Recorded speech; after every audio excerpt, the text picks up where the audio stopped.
what you want, when you want it, where you want it. This is The Mesh. Footcandle Films. Film news and reviews from two guys who really like movies. This episode is brought to you by the Footcandle Film Society. For a schedule of upcoming screenings and membership information, visit the Society's website at www.footcandle.org. Hello, everyone, and welcome to Footcandle Films here on themesh.tv. My name is Alan. My name is Chris. Hi, Chris. Hello, How are faithful you? co-host. I'm doing well. Yeah, we're here to go through our episode. We're here on Footcandle Films. We talk about movies, as you probably have surmised from our title, our opening jingle, everything else. Right. But here's what the typical format of the show is that we will go through and have some reviews of movies that have either just come out recently or we've had a chance to catch up with. We go into some movie news following the reviews, and we always end up the show with our recommendations, a movie that one each for each of us that we can recommend you check out. Maybe something that you've forgotten about over time, maybe something that slipped under the radar, something you can check out online and watch, hopefully at your leisure based on our recommendation. So today's episode, Chris, we do have two films that we're going to be reviewing. We have, again, we seem to pair these films up where we have very interesting dichotomies of films. So on one end, we've got a big budget superhero movie, the latest from the Marvel Cinematic Universe, Doctor Strange, starring Mr. Benedict Cumberbatch. And then on the other end of the scale, the Batch, as we like to call him, on the other end of the scale, we have a documentary called Gleason about the former pro football player, Steve Gleason, who was diagnosed with ALS and some of the process of going through that disease and working with that disease in his life. So, two films we'll be discussing and reviewing, and then we'll be hitting a couple of movie news items, and then our recommendations at the end of the show.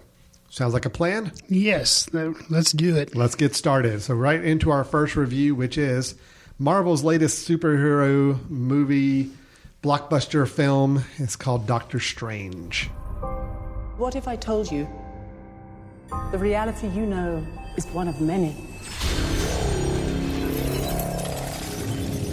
This doesn't make any sense. Not everything does. Not everything has to. Through the mystic arts, we harness energy and shape reality. We travel great distances in an instant. How do I get from here to there? How did you become a doctor? Study and practice, years of it. Chris, the Marvel Cinematic Universe is up to, maybe 14 or 15 films now. I'm not quite sure. I lost count a long time ago. Quite a number of films now. And they're to the point now where they have started dipping into what we in the comic book world may call your B-level characters. What, you're saying Ant-Man was B? Ant-Man was B. Okay. Guardians of the Galaxy were B characters. Actually, the funny thing was Guardians of the Galaxy were probably actually C-level characters, which is what made that film, I think, so much cooler as they brought these obscure characters up to the forefront. Doctor Strange is kind of in the middle. It's not your Captain America. It's not your Spider-Man. But it's not your Guardians of the Galaxy either. I mean, it's a character that's been around for a long time. He has been in the Marvel Universe since the 60s. Been a pretty prominent character in a lot of the comic book world, the graphic novels, and so on. So, as Marvel is wont to do these days, let's turn this character and add them into our big cinematic interconnected universe. So the simple plot line of Doctor Strange is you have a neurosurgeon, very famous neurosurgeon. Obviously, his hands are his weapon for his career. He is in an accident that mightily impairs him from being able to continue his profession, damaging his hands extremely. So he turns to the mystic arts as a way of healing and also something to kind of bring something out of him, where he's able to harness these mystic arts and basically becomes a superhero in a way, and fighting off another evil, I guess a mystic that has turned evil, and preventing him from getting something he's after. So something that the bad guy wants, and the good guy is going to help stop him from getting said bad item. So, Chris, a couple questions for you. Yes. Benedict Cumberbatch, I thought was an interesting addition to the Marvel superhero universe, because he is an actor who's been in some pretty good things, and he's got a high caliber acting style, and he's not someone who's been trolling in a lot of junk films. So this is right now a pretty hot upscale actor. Sure. Yeah, I mean, Imitation Game up for Oscars, and So you've got him, and then the other selling point of this film that they're trying to marketing on is the visuals. It is a very kind of trippy, you're digging into mysticism and kind of weird visuals and psychedelic in a way. You're in a whole different dimension at times, and buildings are folding and turning over and all that. So this film's kind of gotten, to me, that's the two things that Marvel's really been trying to play up. Right. It's a really trippy, cool visual film, and you've got Benedict Cumberbatch. So let's sell it off of those two things. Okay. So I want to ask you, on both of those two aspects, how did the film do? Benedict Cumberbatch, lead actor as a superhero, and the visuals. Were they impressive? Did they stack up? Did they set this film apart in any way? You can choose which of those two things you'd like to talk about first. Okay. I'll do the Batch first. Okay. Yeah, I thought he fit right into the role of Doctor Strange. Okay. I guess it helps that I'm also familiar with him from the whole Sherlock franchise, the TV series. The BBC version. BBC version, right. Yeah. Mm-hmm. And not the Robert Downey Jr. correct film franchise. Although Robert Downey Jr. brings an interesting point of comparison that we'll get to. Okay. But somebody who plays kind of super hyper intelligent person who's also aloof. That's kind of the role he does in Sherlock. And that's kind of what he does here with Stephen Strange. However, something that I appreciated that I did not expect was the amount of humor that was in the script. Okay. Sometimes Strange is kind of deprecating about himself or makes, jokes just in general about the situation that I was not expecting. I thought it'd be a lot more serious. So I like that. The humor actually was an unexpected touch of the movie, and I thought he carried it off very well. It didn't seem forced or didn't come across as like the one-liners from an action movie too much like Arnold Schwarzenegger would get. I appreciated that. To touch on the other thing that you mentioned, the visuals. And, you've seen the previews probably at this point. Very Inception-like with like buildings folding and things. Yeah, that seemed to be kind of the big deal. Is the whole buildings folding over cities, kind of going into kaleidoscope mode. And kaleidoscope mode. Yeah, I liked it to a point. But then I got a little lost, and maybe that's the point of the whole thing is you get a little dazed, and it is too psychedelic, and you can't keep track of what's where. When it was used in small doses, like a floor expanding and going crazy and a character kind of gets freaked out, cool. There's an action sequence at the beginning where you see the main bad guy and a cloaked figure who ends up being Tilda Swinton. As the Ancient One. Yes, worst name or character name ever. But anyways. The Ancient One. The Ancient One. You have to say the in front of it. The Ancient One. She has a brief battle scene with them, and that one works as well. Yeah, it was cool. What doesn't work for me, which there again, you have all these set pieces and for the most part they worked, but there was one that's an extended scene that is the cityscapes, and at some point I just grew tired of it, and I thought it was extended and it got kind of boring, and that was kind of the midpoint of the film. Yeah. But what do you leave the theater with? The very last concluding action sequence I really liked and thought was done really well. Okay. And unlike the one that I felt very disorienting, which maybe that's the point of it, because Strange at this point, it's his first multiverse battle that's in this big, huge city, and he gets disoriented. So, okay, maybe that's the point, but it went on so long I got irritated. The one at the very end, I could keep track of where everybody was.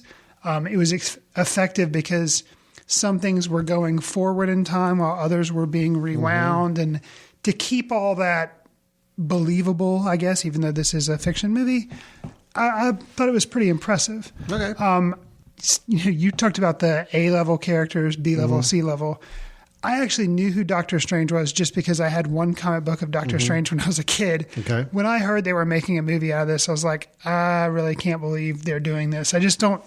I don't see how they're going to get enough out of it. So my expectations for this were low. And I liked You it. came out liking it? I liked it a lot better than I thought I would. I will say some of the buzz, I guess, warning to viewers who have not seen this yet, you would think, and a lot of the hype is, oh, see it in 3D.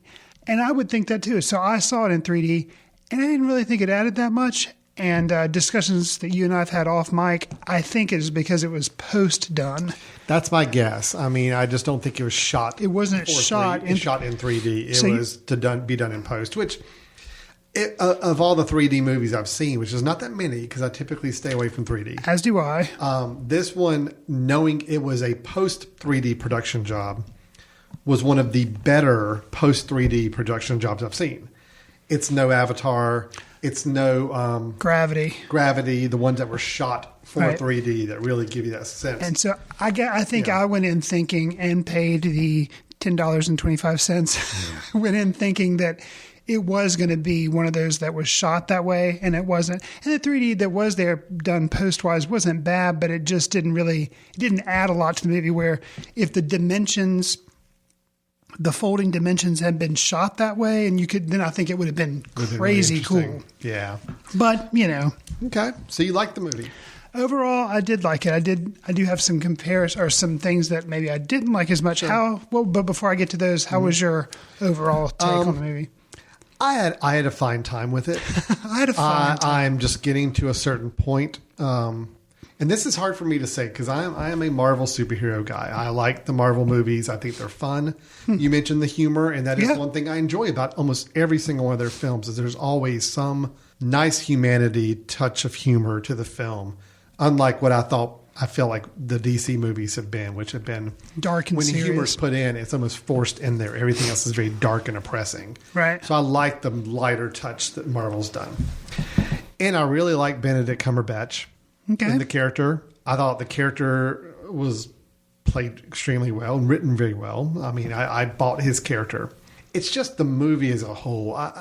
It's getting into a routine now for me. And I think you were here with the previous superhero films. But I've realized what it is. I love the first half of almost all the Marvel movies. When we're getting to know the characters and we're understanding You like the characters. origin stories. Not even necessarily just origins, but just give me a story that progresses the character along. Then once it's hit that point where we know the character, then it turns into action sequences or fight scenes or whatever. And a lot of times CGI and other things for the last third of the movie. Sure. And I feel like those are always the weakest part of these Marvel films. Even the ones I love, like the first Captain America movie. I love that movie, but I love the first 2/3 of it because it's the World War II setting. Right. It's him kind of growing and developing as a character. Then when it turns into a big fight just on a big spaceship or, with a big giant glowing cube, I'm like, I don't really care anymore. And almost every one of these Marvel films, that's kind of where I am. When you get me to the last third, I'm like, I don't really care. I like the first half. I love the characterization, but then they kind of forget characterization and just go for spectacle and fights and all that. So this film, although I will admit, the ending scenes and fights and all that were different enough that I didn't walk away saying, here we go again, same formula. It was different enough. But it's still just that I still like the first half of this movie better than I did the second half of the movie. And it's kind of a middle of the road film for me in the whole superhero universe thing. It's like I liked it, didn't love it. I felt the villains are just weak in these movies. Well, And I thought the villains are weak, and some of the supporting characters that they put a lot of big names behind really don't do a lot. Well, let's get into that. Okay. So the villain in this one would be Mads Mikkelsen, great actor. I really like. Yep, great actor. He played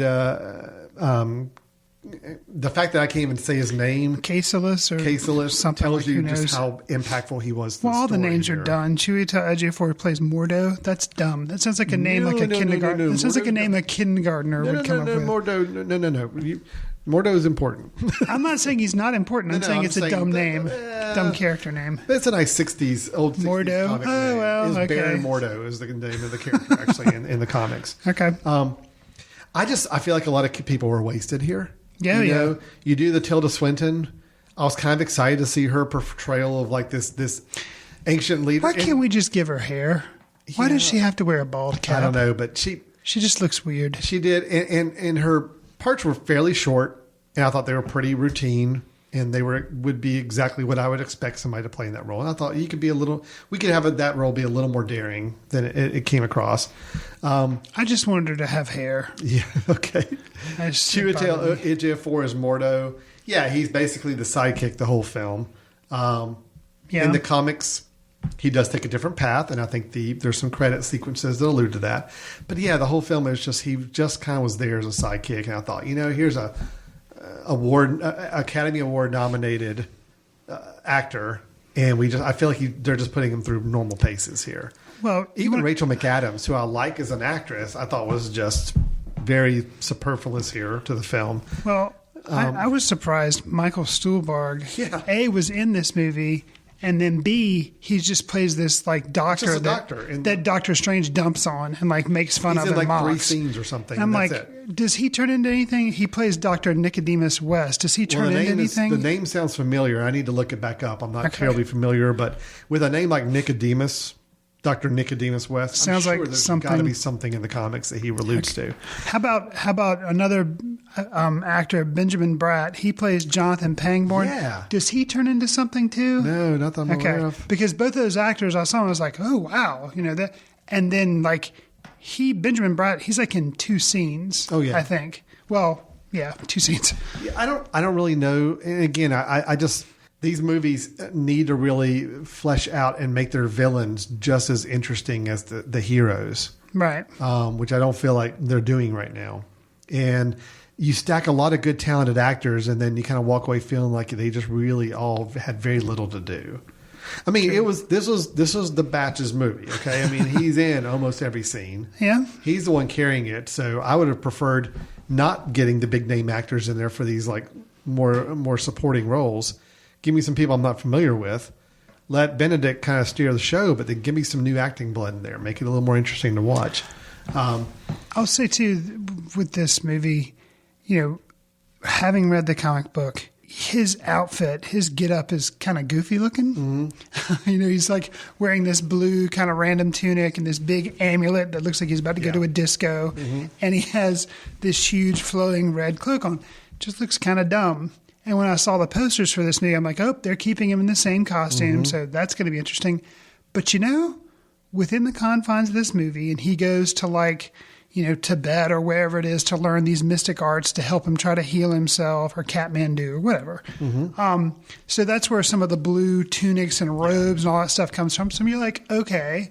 And then he gets the amulet from a temple type place, and you're like, all right. And then how the cloak actually comes in, with comic book logic, it actually kind of worked and didn't bother me that was his get up. I thought it would because I didn't think I'd buy it, but I did. No, I thought the whole get up and everything was very faithful to the comics, but it also worked in this situation of this story as well. It was a fine movie. It was a good movie. It's just I kind of getting the been there done that feel when you get halfway or 2/3 of the way through these movies. And of course, there's all the setup, leading into other movies and all that. I was impressed that this film had very little of that head nodding to other movies. It had very little of it. Very little. It did have 2 credit sequences that kind of wove into some of the bigger stories a little bit, or led on to where the next stories are going to be. But overall, during the course of the main film, there was the passing Avengers mention, skyline. You see the Avengers building in the background. That's about it. Which I don't mind that. No, I mean, it makes you feel like they're all in the same world, and that's the way it's supposed to be. So right. I thought it was a fine movie. It sounds like you liked it better than I did, probably because you went in with even lower expectations. Really low expectations, yeah. It was fine. It's just there again. I want something. I really want something different. I'm kind of feeling like I did about. Remember when we had the whole conversation about Wes Anderson years ago? Yeah. I think we had just seen not Grand Budapest Hotel. Moonrise Kingdom. Darjeeling Limited, and then Moonrise Kingdom. And I was at that point, I was like, I just want him to do something different. I want him to surprise me. Now, granted, he did Grand Budapest Hotel, which I really liked, so I'm kind of glad he didn't change up yet. He did fantastic, Mr. Fox. It's that's true, but they're all still, the same sentimentality, the same style, the same personality to them. I kind of want Marvel to really say, you know what, we've had a run of at least a dozen really popular films. Mm-hmm. We've made a bajillion of dollars.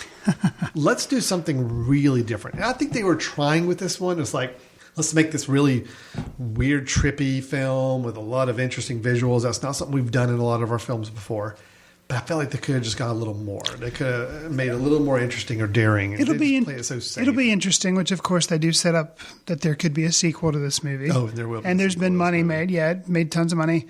I would be interested to see what a sequel would be like when you're not explaining stuff anymore. You don't have an origin story to lean on, and you're just developing like what is going to be the story. Because in a way, I don't see how he would blend in with like the Avengers or anything like that. Because I guess he may at some point be in the Avengers world. Mm-hmm. But like he's so all powerful. It's kind of like a Thor problem. You know, it's like they're so all powerful. Couldn't they just go in the other dimension and like fix everything and come back? Like, you know, it's like they need to never interfere with the other heroes because the other heroes wouldn't have anything to do because he would just like fix everything. I think when you get all the Avengers and all these other characters together, I think the next Avengers movie is supposed to be the very big galaxy-wide I see. Big deal with the whole Thanos, who the big purple guy that they've been teasing for like a couple years now. The big I think that's when you got to bring in every character and let them just go nuts, you know, and just... Which sounds like a horrendous mess. It sounds like it, but you know, as much as I enjoyed Civil War, it's the same guys doing Civil War that are doing it. I'm like, you know what? They did a really good job with managing a whole lot of characters having a big fight, and I enjoyed it, so... Doctor Strange, I think, is good. It's Scott Derrickson, who's the director, who has been known mainly as a horror director. I guess maybe that's part of my slight disappointment, is I thought maybe there would be more, I don't know, more edgier, even not necessarily horror, but just something more, I don't know, just a little more pushing the buttons a bit. Okay. You know, he made the film Sinister, The Exorcism of Emily Rose, Deliver Us from Evil. I've seen none of those films. But supposedly people say they're good horror films, and he's a good horror director. So it would have been cool to have him do something just a little more edgy with the film. But, you know. I will say, so, yeah, I think you and I actually probably liked it the same. I'm just kind of surprised that I liked it as much as I did. I will say another kind of dislike of the film was the path that Mordo? Yes. Mordo. The path that Mordo takes, his character takes, and kind of the changes he goes through, to me seemed kind of abrupt. Well, you're talking about from main film to post-credit scene? Well, even within the film itself, it's like he becomes dissatisfied. Like, I don't know, I felt that was a bit rushed and not very well developed. No, it's true. I mean, it's you have to buy that he has some growing level of dissatisfaction with the way these sorcerers are being handled and trained, and right. I think that still comes back to just my concern about the supporting cast. I just don't feel like supporting cast. I don't feel like Marvel gets supporting cast very well. I also don't feel like they get villains very well. The one example I can think of a good supporting cast character that I think just made a movie better was Michael Pena in Ant-Man. Okay, because he added something to the film, and they really had fun with his character. Other supporting characters, I'm just trying to think. I mean, because really you consider every hero as like a main character. So then who's our good supporting characters in this universe? Who are the people? Loki's the only interesting villain I think they've had just about the entire movie series. You know, we're going to digress just a little bit. Okay. And I agree with where you're going with this. And what is an interesting comparison is DC, God bless them, can't seem to, once Christopher Nolan is not doing Batman anymore, you know, and hasn't been for a while, they don't seem to be able to make a good movie. Yes. You know, we've had Batman versus Superman. We had Suicide Squad, and they can't seem to get their act together. Right. But I will say, with the exception of Suicide Squad, which doesn't make sense, but in the Superman movie before Man of Steel and then Batman versus Superman, the one thing they seem to be able to do is get villains together. Like you had Zod, and I really like Zod, Michael Shannon, and Man of Steel. Batman versus Superman, I really liked Lex Luthor, even though he was different and weren't what people were expecting. But like they don't seem to be able to get like the hero part down, whereas Marvel can get Doctor Strange down. They got the main character, but they can't get the villain. But what's strange though is that DC's had big attempts, and they have these big properties that they can't seem to make work, and yet Marvel's able to get Doctor Strange to work. Well, because they know people are going to go to the movies for the main character. Yeah, that's true. That's it. It's the Robert Downey Jr., it's the Benedict Cumberbatch, it's the Chris Pratt. You know, it's like, get them to the movies because of the big star power as the hero. All right, who's playing the villain? I don't know who they are, but let's just throw them out there. You know, Chris Hemsworth with Thor. I mean, I still couldn't tell you who the two villains were for the two Thor movies. I don't really remember. I know Loki was in the first one, right? But there was like some other villain, I think, too, in the first Thor movie. I don't remember who that was. Maybe, yeah. Or was it just Loki? It may have just been Loki. Okay, and then the second one was some ice. Yeah. He was the ice giant or whatever. Yeah. But I couldn't tell you anything about him. I couldn't tell you his name. I couldn't tell you any redeeming qualities of him. So it's just the villains. The villains are tough for them. I think they kind of rest on the idea that as long as they develop a really, really good actor or actress playing the big lead hero, and they give that hero a nice character arc in the movie writes itself. And that's where I feel like maybe it's getting a little lazy. It's like, give me some better supporting actors and definitely give me some good villains. I think you mentioned Robert Downey Jr. again, so and I kind of made a aside about a weakness. Yeah, and I guess it's in the source material. And if it's in the source material, I guess by remaining faithful to it, you unfortunately... to me, I could see the knock that Stephen Strange is nothing but a medical version of Tony Stark. True. And maybe that's source material. You know, both of them are rich, both of them are handsome, both of them have this lifestyle, and then they get knocked down a peg, you know? And I guess to me, I wish they would have been a little bit more different. But I mean, you know... And again, I have not gone back and reread he premiered in July of 1963, back in the early days of Marvel. Right. I don't remember if from his first appearance, if before he was a sorcerer, he was kind of a pompous, ego-driven guy or not. I kind of think he was, because I think the story is that he was humbled with his accident and humbled by his new role in life. So yeah, there's a little bit of, I mean, if they're being close to the source material, I'm fine with that. I think in a way, they're grooming this character to be kind of their hub going forward, because I think they know they don't have Robert Downey Jr. for a whole lot longer. I think he may be in the next pair of Avengers movies that they're shooting at the same time. And I think that may be it for him. Because I thought he was actually done... Well, he said he wouldn't do any more standalone Iron Man movies. Right. So the only movies he's doing are the Avengers movies. That's right. So I think they've got the number 3 and 4 that are supposed to be kind of like a part 1, part 2. I think he's in those, and I got a feeling that will probably be it for his character, for him playing that character.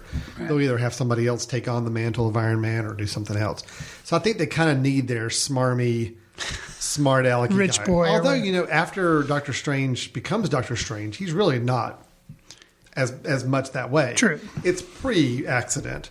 Where Iron Man, he's still cocky all the time, no matter what. So that's I don't know. true. Yeah, I do think they were trying to keep to the character of the comics a little bit more, which I'm fine with that. Fair enough. Overall, it's a fine film, and hey, if you like the Marvel movies, yes, this is a Marvel movie. This is a pretty standard hero's journey origin story with a forgettable villain and big fight scenes in the last third. Right. It does say Benedict Cumberbatch is good, and I think elevates it a little bit. I think the visuals are interesting, and some of the fight scenes towards the end are unique enough that it just did make it stand out more than the common stuff we're used to seeing. Agreed. So overall, we're both giving it a positive review. Yeah. Yours coming from a much greater, lower expectation level than mine. Right. And, it's a good middle ground Marvel movie. There are many Marvel movies they put out that are worse than this one. X-Men. I guess. Well, they didn't touch those. It's not, technically, but yeah. Iron Man 2, I would say, is in that mix. The Thor movies, I think, I like this one better than the Thor movies. Okay. The Incredible Hulk long ago with, Sure. There are several movies this one is better than, but it's nowhere near my favorite ones from this group. So, okay. So that's Doctor Strange. And now let's shift gears a little bit and go and talk about another film. And this is the documentary Gleason. Steve Gleason was responsible for one of the most dramatic moments in New Orleans Saints history. Steve blocking the punt was like the rebirth of something really big. He was just like the superhero athlete, but also super smart. He was just the greatest thing I've ever met. I've been having some strange medical issues going on recently. I have been diagnosed with amyotrophic lateral sclerosis. This disease is almost always fatal. My first reaction was, he's telling me this, but I don't necessarily believe what he's saying. God, if you have some control over this, then save me. I don't want Michelle to be here by herself. Gleason is Clay Tweel's fourth documentary.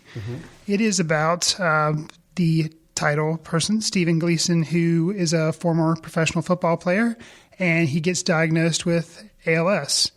And the movie then goes through him learning about the disease, and then as the disease progresses, it follows him as he's going to treatment, and his wife has a son. Alan, this film was interesting for me because before I went in, I knew that it was Clay Tweel's fourth film. And I actually went back, and you and I have reviewed Finders Keepers, which is his previous film to this. And if you're so interested, you can go back and listen to our podcast where we discuss it. We also had both seen Print the Legend, Correct. which was a documentary he also made. And then I actually went back, way, way back, and watched one that he did on magic called Make Believe. Okay. So seeing the three that you have seen, Alan, I'm interested in, by the time you watch 2-3 films by one specific filmmaker, in this case, Tweel, who's documentarian, what do you feel like is does he have like a signature or a stamp that he brings to his documentaries? If so, what is it? And then do you think it is in Gleason? All right. So here's what my take is I think this guy as a filmmaker has a very, very, a good knack for allowing a camera to follow very intimately its subjects. And it's not the whole fly on the wall thing. Okay. Because I think he's a little more active than just being standing over in a corner and shooting. But he seems to have a really knack for letting his subjects be themselves around the camera and obviously being there to capture that. Which I know, you could say, well, that's what a documentary is. Well, yeah, but a lot of times in documentaries, you can tell the subject knows they're being filmed. Right. And they seem very aware of the camera. The shots that this guy as a director are capturing inside the Gleason household with the family and some of the trials and tribulations they go through. I forget most of the time that, oh yeah, there's a whole nother person or crew inside this room filming this. Well, and that to me I think that's his thing. I felt that with Finders Keepers. There were a lot of scenes where we're following the main character, the guy who found the foot. We're following him. We're listening to him. He and his wife talk. We're listening to him interact with other people. And there's so many times I forget there's a documentary crew following them. This is not just happening like just out in the middle of nowhere. right. And that's impressive that you really forget. It kind that of there's a fades crew in there. the background. Yeah. He'd rather let the characters be as natural as possible and capture that. And I think he's doing that. Even Print the Legend, a film I think you liked a lot better than I did, I thought was fine, but I do remember the big thing about it I liked is that you really just were right in the thick of it. Like people are talking, people are making decisions, and it's just his sense of being in the right place to capture the right things being said or done is pretty uncanny. So that's what I'm taking away from him is I feel like he just built such a good relationship with the people he's making the film about that they just trust him to be there and capture things even at their most vulnerable. So Well, and I would agree. And it's interesting for documentaries, sometimes they can get, I guess, tedious or boring because all they are is talking heads. yeah. And the way that he was able to do this one that kept it from being that, one of the things that Steve Gleason is doing is he's doing a video journal for his son, where a lot of times he's talking directly to the camera because he knows eventually, because of his disease, he will not be able to talk and will not be able to talk directly to his son. So using that as kind of an aid in addition to what he's shooting on the side, it complemented things and made it so that it kind of, I don't know, it gave you like another window where it wouldn't be as static as an interviewer asking him a question and then him giving an answer. This is like free flowing and actually come to think of it, I think in the movie he is never interviewed that way. Right. Other people are, his wife or some of his relatives are, but all of his stuff comes from him just talking and talking, the video journals to his son, or him just having conversations with his wife where they're just capturing that naturally, but he's never interviewed himself. No, you're right. And it just seems to flow. I don't know. He has a way of making documentaries seem more natural. And like you're saying, I think that is kind of his stamp, as being a fly on the wall. And I think even though I don't feel like sometimes with some directors, documentary directors, you feel like they insert themselves into the documentary or maybe steer it. And I feel like Tweel does a good job of just kind of stepping back and letting, it seems this way anyway, letting the subjects take the film where it goes. He's a true silent actor in this film. You think about The Act of Killing, right, and The Look of Silence, films we both really like, right. But the director is involved in those stories. I mean, he is an active participant in what he's doing, in staging certain things, and people even interacting with him from ahead of behind the camera. Right, Clay Tweel, he is as invisible as possible. And again, I had a hard time blurring between what we were watching that was truly home video footage they shot themselves and what was stuff that the director of this documentary shot. Agreed. And the fact that it blended so nicely, and I had to remind myself sometimes of what was actually being shot by crew and what was being shot by his wife. That's good. That means that it worked. It's kind of blended in nicely. So I really, really like this film. I thought it was an excellent documentary. When you have a documentary that's basically following a character or a person that's going through a disease, facing a disease, right, you run a few risks. One, you become way too over sentimental about it. Sure. And two, it just becomes a giant infomercial about the disease and how to fight it and how to support it. Right. I thought we reviewed the Glenn Campbell documentary last year, the I'll Be Me, which was about Alzheimer's, singer Glenn Campbell facing it. I drew a lot of comparisons between the two films. It's like I can see that. You start with someone who's famous, and they've kind of they're past the peak of their fame. Now they're kind of settling into a little more of a normal life, and then they're hit with the disease. And you're watching the spouse and you're watching the family respond to this disease chipping away at this person. And they went through their highs and lows, and they have a lot of self-acknowledgement of what the disease is doing to them. And then you get to some ending where you feel like things may be at least on a stable path. And that was pretty much the format of this film too. True.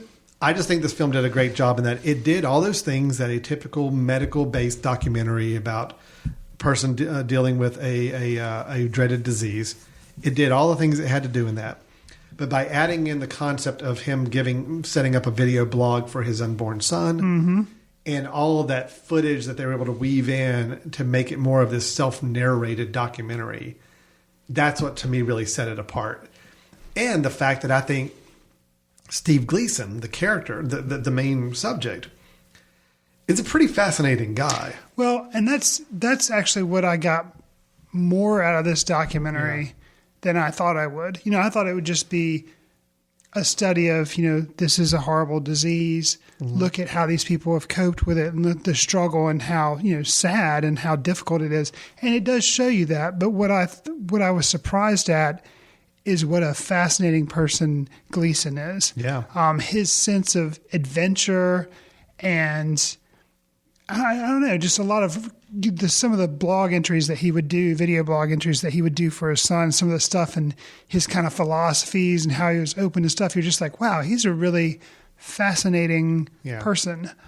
So, and, I guess that helped him handle what he was going through better than maybe some other people wouldn't have been able to do, but he was able to look at things differently and focus on different things. And it was just really interesting. So him as a person, I had never heard of him before. Yeah. So this documentary comes out and I'm like, oh, okay, he's a football player and this happened. Okay. And you watch it, but then I'm just surprised at what a, crazy diverse person he was. So, and his wife is very interesting too. Yeah, his wife is great. I mean, I just think she was the most interesting character in the film to me. I was always wondering how she was feeling because you could just see the emotion. She wore them very clearly on her sleeve.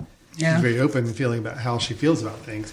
But she also went through the most, I think, emotional turmoil throughout the film. She's a party girl. She's the life of the party. She's always got just fun and adventurous. And then she gets kind of saddled with a new kid and a husband that she's got to care for almost equally. Yeah.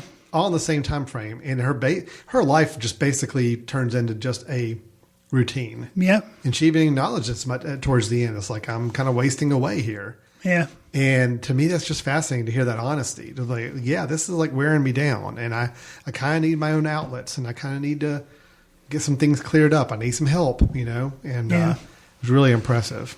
I love the fact that this film could have just kept playing things so safe. But the fact that they included some scenes that I thought were really daring to leave in a documentary like this. This could have been a very safe awareness of ALS documentary. Mm-hmm. But when it got into the notions of faith, I thought were really impressive the way they handled it. Basically, Gleason's father is a very fundamentalist religious belief system. And you get the sense he's kind of trying to force that on his son, right, to maybe look at faith as a way to heal him, or maybe if he prayed a certain way or went to go see supposedly a faith healer at one point. And it's a pretty raw scene. The dialogue between he and his dad about their faith and how Steve feels like his father may be kind of forcing his faith on him. It's very open and it's very raw and it's very emotional. And it's just, again, Clay Tweel, the director, sitting over in the corner, just letting it roll, capturing it all. Happen. Yeah. And that's the kind of things that really, to me, set this film apart from it just being let's learn about the disease and let's really feel bad about people afflicted and let's figure out where to send money to at the end. Right. The fact that it went into the father-son relationship, it went into the religion, it went into the thinking about your future generation and what you're going to leave behind for them. All that stuff really just, to me, elevated this film considerably. Yeah, there were moments in this film where, that's, to me, you had mentioned the film I'll Be Me, and I like that. And, I learned, but this kind of sets itself apart because, I got to learn a little bit about Gleason, who I'd never heard of, whereas Glenn Campbell, I knew who he was. So I got, in addition to learning about ALS, I got to learn about Steve Gleason. And then there were really impressive, raw documentary moments. Mm-hmm. There's the one you mentioned about the confrontation about faith with his dad, which he actually has a couple of those. It's not just one, but he has that. Then there's a discussion that he has with his wife when he's no longer able to talk, and he's using a speech device to do that. And that and they're like, it's at night, and they're kind of talking at the end of the day, and he's making comments about what's happened that day. And it's pretty raw. And to let that just happen and to have it that way, like capturing that it's pretty special from a documentary standpoint. And it's something that even, married couples can relate to, even if one of you, it doesn't have a terminal illness. You can just relate to the problems in a relationship. So, it was... And along with those lines, they didn't shy away from the physicality of the disease as well. I mean, you typically can expect that with a documentary like this, that you're going to see them struggling. You're going to see the physical concerns. But I think it's just, I felt it, and I think if you're trying to help somebody without saying as trite as saying that, feel what it's like to experience to have ALS. That's never going to happen in a film. Sure. But this put me about as close as I can imagine to understanding what this does to a person's body and what you kind of have to work around when you're a caregiver for somebody in that situation. Well, and I said there were three big moments. We've talked about two of them, and the third one actually is a moment that does show you a reality of going through, it makes your muscles stop working. And one of the muscles that stops working is like with your bowels. And it has a very explicit kind of graphic scene about him having that problem. And they kind of make a joke out of it, but that's something that's very raw and personal that, Gleason was willing to have put on film and document, and the documentarian called it. But it kind of, it makes the experience of the documentary feel that much more real and valid. I think why those scenes in particular were, if I remember the sequencing of the film right, we may have just been coming off of kind of a happier montage. You know, it's like you have a little montage of like, oh, hey, let's play a rock song. Let's see Steve and his kid, and they're kind of having some fun, and you see the happy moments. And I think it's a way of saying, okay, yeah, there are good moments, and here's a little montage of them. However, screech to a halt. This is the daily thing they're dealing with now. And give us a scene like that and kind of make us all being a little bit more kind of open mouth shock a little bit. And that's where it's hitting you. Okay, no, this is happening every day in their life, and they're having to contend with this. Yeah. So, yeah, you got the happy moments. You got the happy music video, and people are, you know, there's still love and there's a happiness. But, man, the stuff they're having to deal with every single day is just momentous. I mean, it's tough. So I really, really admired this film. I thought it was great. I liked it better than Finders Keepers. I liked it better than Print the Legend. I just was looking up while we were talking. I didn't realize Clay Twill was a producer on King of Kong. That documentary. Didn't direct it. I didn't realize that either. So he's definitely becoming I'm going to be very interested in the documentaries he's working on next. Right. He's got a good track history going right now. I do think this is probably his best film so far of the ones he's made that I've seen anyway. I would agree. Yeah. I think it's really strong. It's a draining film. We just saw it like an hour ago. So if we're a little less giddy than maybe, you know, on the show recording than we may be normally, which I don't know if we're ever. Well, I mean, giddy, you definitely watch it with Kleenexes. I'm actually surprised that in talking about it, I didn't manage to tear up just because having just come from a viewing of it. So I'm kind of proud. I will say too, if you happen to be a father, right. Probably not to say it won't hit anybody else, but I think if you're a father, especially of a younger kid right now, it's going to hit you hard. Well, and what's it, which we've already revealed, he does have a son that's, being born, and then he gets to watch, so there's that dynamic, but then also the father and son with his dad. Yep. So you have like the generational thing going on. So there's definitely, if you have a kid, then it's gonna hit you pretty hard. Yeah, I can't recommend Gleason highly enough from a documentary standpoint. So definitely worth checking out. It is available online. It's absolutely worth it. Just kind of steel yourself up for it because it is a tough watch. So that's our reviews. Doctor Strange, we're both positive on. Have some concerns, have a few issues, but overall, we're okay with it. Gleason, we're both, sounds like, very enthusiastic about it. Yes. And worth checking out. So that's our 2 reviews for the show. We're going to take a quick break, and when we come back, I've got some movie news to share with Chris and get his reactions on, and then we'll wrap up the show with our recommendations of films we think you ought to check out. So stay tuned. We'll be right back with Footcandle Films. We'll get back to your show in a moment. Just a reminder, you're listening to The Mesh, an online media network of shows and programs ranging from business to arts, sports to entertainment, music to community. All programs are available on the website as well as through iTunes and YouTube. Find out more at themesh.tv and give us feedback on what you like.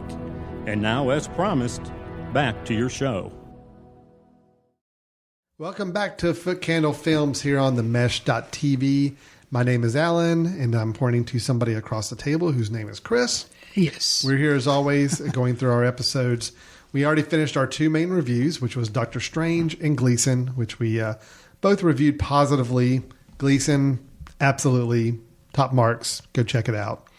So we move into now some movie news. This is where Chris or I will come up with some headlines that have grabbed our attention recently. We want to spring the headlines on each other and see what our reactions are, or just have a good casual conversation about the movie topic at hand. Could be about an upcoming movie, could be about a director's next work, could be an actor's next work, who knows. You've got to do all the heavy lifting because I was lazy and didn't come up with any stories at all. I've got some items. I am always a cornucopia of movie news items. So let me hit you with a few. All right. And it is a theme that's developing since probably we started the show, talking about the idea of remakes. Oh, yeah. Remakes are almost every episode, we're going to be talking about some film that's either being remade or has been remade or something. So, American Werewolf in London. Tell me, is this a film you I have heard of it. You've never seen it? I think I have seen it. I've definitely seen the transformation scene, which was like the big special effects thing when it first came out. I don't know if I've actually seen the entire movie from start to finish. I've definitely seen that transformation. Oh, yeah. I've seen all the clip reels of big special effects and gory transformations and all that. And I know the basic idea of the story. You know, you've got your two guys backpacking in Europe, and one gets bit by the wolf and then turns into a werewolf. This is the thing I'm bringing up with this is it's Landis. What is his first name? John Landis? John Landis. Oh my gosh, it's getting late.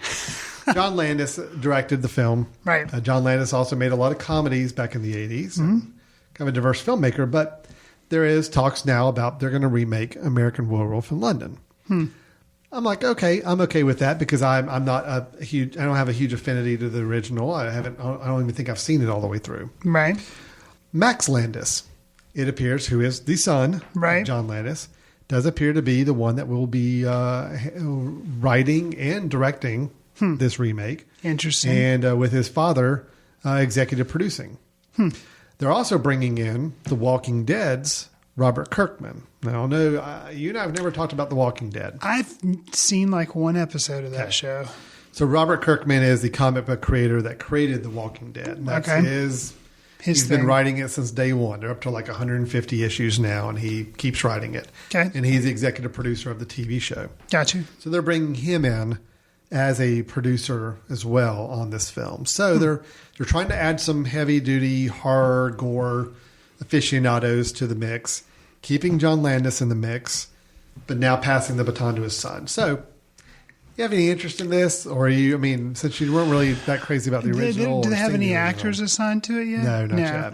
You know, it's one of those things that, I'm not really that interested. If I hear it's really good, then maybe I'll see it. But, not that I wasn't that big of a fan of the original. So I think I'll probably pass unless I hear it's amazing. But so now Max Landis, though, looking at... What are some of the stuff he's done? Because I recognize the name and he's done comedies too, hasn't he? Well, he has directed a few things, but most of his work has been in the writer set of things. Oh, he wrote the screenplay for Victor Frankenstein. Not a shining. No, he wrote the film American Ultra. Okay. He did the screenplay for Chronicle. That's the big thing that kind of got him some attention. Okay. He wrote that, and I think was involved in the production of it as well. Okay. So that was kind of the big thing he's known for.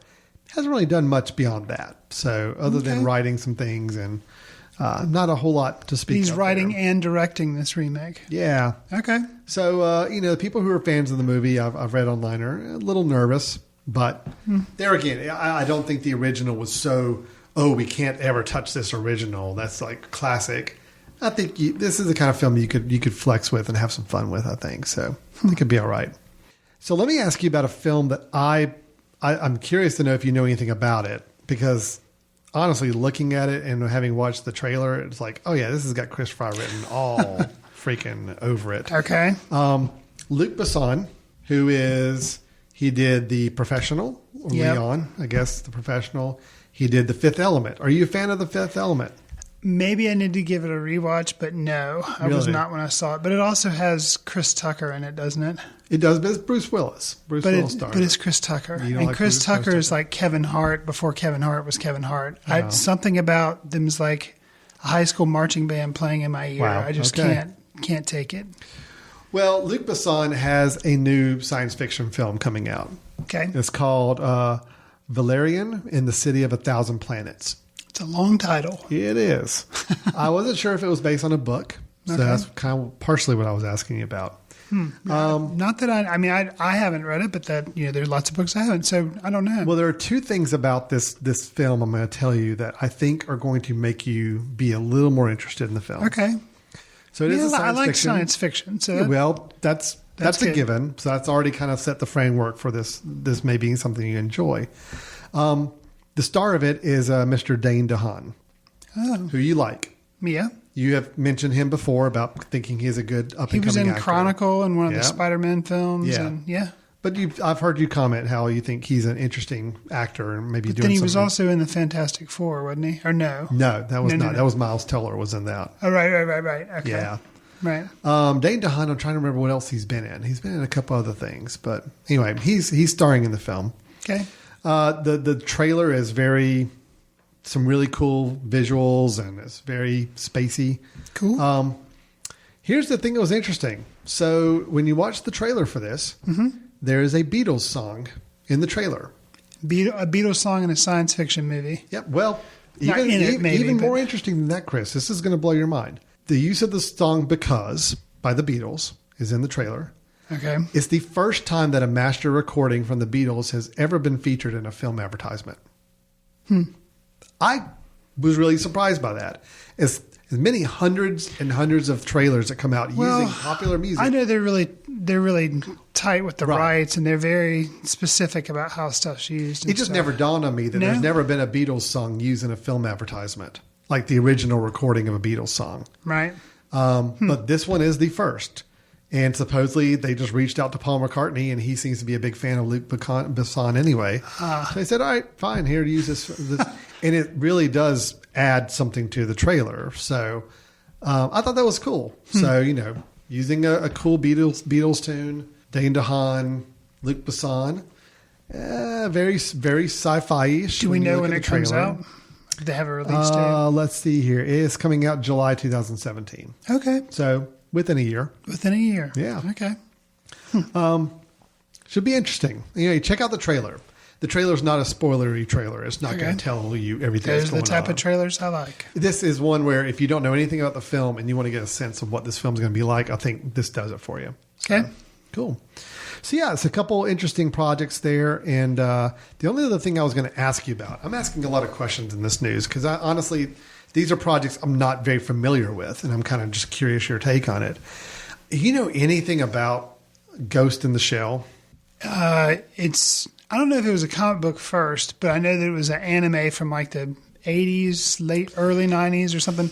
And I saw the anime, and it was kind of like it's in that kind of the big animes. Like there was Akira, and then there's Ghost in the Shell, right. And then there's probably another couple that I'm forgetting. But those two are like some of the big ones. Is like Akira and Ghost in the Shell, and I have seen it, but I don't remember a lot about it.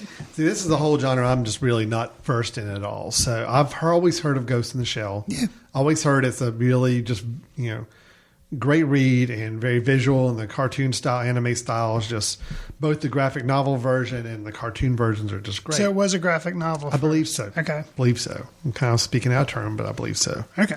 So they are making a live action version of this anime film. So Ghost in the Shell will come out in March 2017. It's starring Scarlett Johansson. Okay. Which I don't know if that's an issue right now. Kind of the using an American or using, Caucasian in a role that was not designed to be Caucasian. Are they making the whole thing? Yeah, because originally Ghost in the Shell, it takes place, I think I don't remember, but Japan or all that kind of stuff. So I'm looking at the it was list of using Asian actors. There are a lot of Asian actors in the film, so they do seem to be keeping in that. Well, then I could see it could be a problem that they couldn't use somebody. Could be again having not being familiar with the anime. I don't know if the lead character was a different ethnicity than it's been so long the people. I can't remember. So Rupert Sanders is the director. I don't really know anything about Rupert Sanders. I don't either. He did Snow White and the Huntsman. Oh. And that's the only film I think I see that he did. So throwing a beloved property to kind of an untested director, unknown director, mixing in Scarlett Johansson in the lead, which could be some good box office draw, but also could be causing some concerns as well. Right. I'm curious about the film, and what they did is they did release a trailer. It's only like 14 seconds. It's like a little clip from Entertainment Tonight or something. Oh. So I guess the full trailer will be coming out soon. But I'm curious. But again, I wish I knew more about the source material to understand kind of what they had to work with here. So those are my 3 curiosity news items. Just curious. I'm interested in those. So that's all the news I've got to share. Chris, you want to move right into recommendations? Sure. Is that okay with you? Absolutely. Since I was a slacker. I'll let you go first. Okay. I'm going to recommend a film actually from this year. It's Swiss Army Man. And you're like, what's that movie? And then all I have to tell you is it's the Farting Corpse movie. The Farting Corpse movie, yes. So if that automatically turns you off, then don't watch this because, yes, Daniel Radcliffe does play a corpse and it does fart. A synopsis that's a little more in-depth than that, I will pull from IMDb. A hopeless man stranded on a deserted island befriends a dead body, and together they go on a surreal journey to get home. So Daniel Radcliffe is the corpse, and then Paul Dano plays Hank. And this film is very funny in parts, but it also hits some emotional notes that you kind of don't expect and can kind of come out of nowhere. Mm-hmm. But they're really awesome, and they kind of get at very deep truths in the middle of this ridiculous movie that's about a guy who uses a corpse to save his life. It's like, what? And, they call him Swiss Army Man because he's able to do like all these random things. Like he's able to use his body to kind of as a jet ski at one point, and like all this like random, he's able to use his arms to like chop tree branches, like all this random kind of like Michel Gondry type stuff. I was going to say the trailers and the clips I've seen have very much that fantastical feel to them with that. And if that's not your bag, then you're probably going to dislike this movie and don't bother watching it. But for me, it kind of hit that weirdness, yet had some things that it was saying that were kind of profound about life that I really liked a lot. There's a scene specifically that takes place. Paul Dano's character, one of the way he copes is he creates like little recreations of things that he remembered back in his other life before he got stranded. Mm-hmm. And basically at the beginning of the movie, before he finds the corpse, he's about to hang himself because he's so lonely and he's out on this island and he, thinks he's going to die or doesn't want to just waste away and starve to death. So he's going to hang himself. And then he sees this corpse and at first he thinks it's alive and then turns out it's not. But yeah, just... Sounds really interesting. It is. It is really interesting.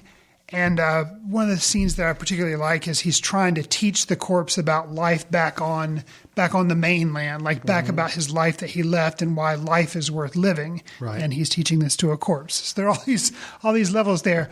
But he recreates this bus, and they're kind of sitting in this bus, and he recreates like things going by the window, and like it's really complicated, but it's like a very Michel Gondry type device that he comes up with to do this bus. So that he like, I don't know, it's really visually creative, and I recommend it for people who like Michel Gondry type movies. And if you're the least bit interested in it, I say go for it, even though it is a farting corpse movie.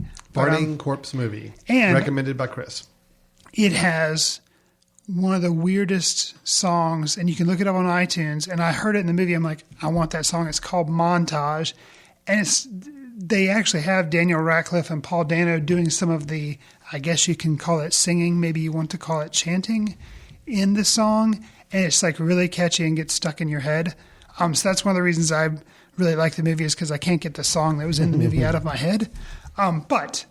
So I highly recommend Swiss Army Man if you're in for something a little different. A little different. So yeah, a little off the beaten path there. So that's the recommendation there. Yeah. Okay. So mine's going to be very topical. Okay. We are just finished an election, yes, presidential election, about about 2 days ago. So we're kind of in the shadow of that election day as we are now, and right, kind of thinking about how the whole process, the political process works, and so on and so forth, regardless of how you feel about the end result and all that. So I came to mind the film that I think just in a way there's a lot of interesting similarities between what we saw this year, and that film is Election. This is the Alexander Payne film where he wrote the screenplay and directed. It's one of the first times we're really introduced to Reese Witherspoon as an actress. Right. But we also have Matthew Broderick in the lead role. And basically, Reese Witherspoon plays Tracy Flick, who is she's always being elected to head of the student body because she pretty much goes unopposed. Right. And she's the teacher's pet. She's the one always brown-nosing the teachers and getting the work done. And always being way, way over super aggressive on everything. And, of course, it's pretty much assumed she's going to win again because nobody's opposing her. So Jim McAllister, who is played by Matthew Broderick, is a teacher, and he's like, things ought to be different. There ought to be competition. There ought to be more drama behind this. And plus, he just doesn't really like Tracy. So he actually arranges for a popular jock and the football player played by Chris Klein. Right. To Paul Metzler, to run against her. So now, of course, can I borrow some similarities here? Sure. We have a very, very eager, career-focused politician who spends her entire days thinking about this election and wanting this role to play. Okay, yes. And then you get someone who has no experience who maybe decides to run and actually builds up momentum and popularity against her. Okay, yes. Sure. There are some similarities to glean from this. But I think the film does a really great job of kind of actually really making us think about this stuff. Because here you have a teacher who is willing to kind of push himself into this thing because he's trying to prove a point. He's also trying to kind of fight back a kind of personality he just thinks is damaging to the school and to society in general. It keeps the film simple while still hitting on some very bigger themes. Right. It doesn't beat you over the head like, oh, this is a message movie and we're trying to tell you about bigger picture things. No, you can read all that into it. Down deep, this is a pretty small, simple film, but I think it's very entertaining. It is funny. Yeah. It's also some biting satire as well about some of the nature of politics, the nature of popularity, the nature of civics, and it was a good film. So I like it a lot, and it is one that came to mind after this week, and thought it's one I'm planning on going back to check out pretty soon myself. Okay, so those are our recommendations. We have the Farting Corpse movie, Swiss Army Man, and we have the Way Too Close to Home election for this week. That's the two films we think you ought to check out. I know Swiss Army Man is available on iTunes and other places to rent. Mm-hmm. Election, I don't remember if it's on Netflix or not, but I know you can find it Amazon, iTunes, other places absolutely as well.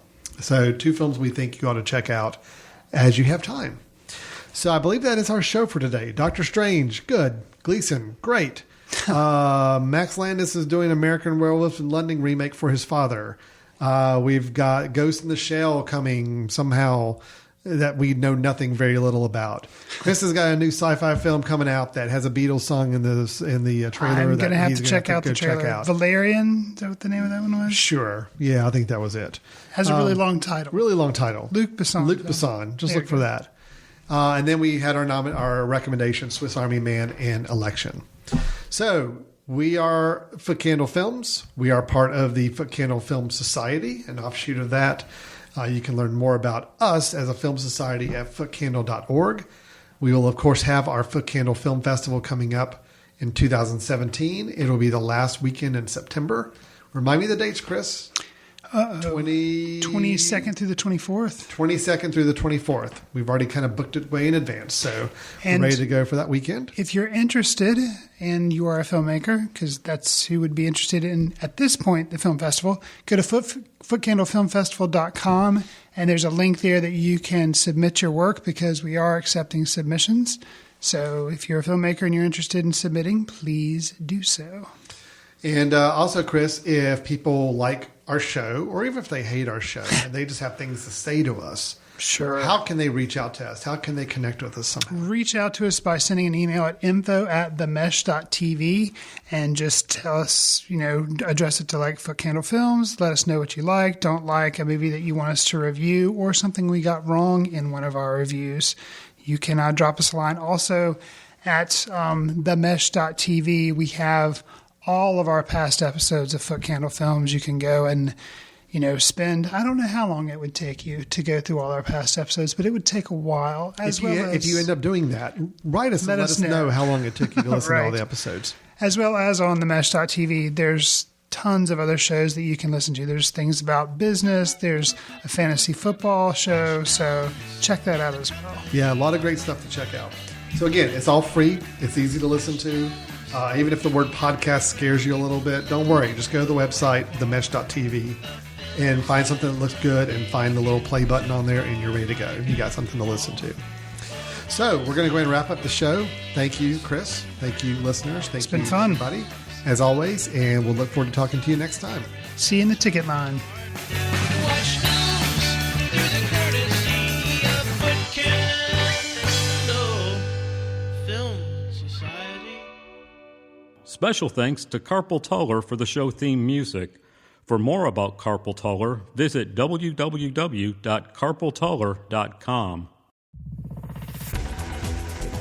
You've been listening to The Mesh, an online media network of shows and programs ranging from business to arts, sports to entertainment, music to community. All programs are available on the website as well as through iTunes and YouTube. Check us out online at themesh.tv. Discover other network shows and give us feedback on what you just heard.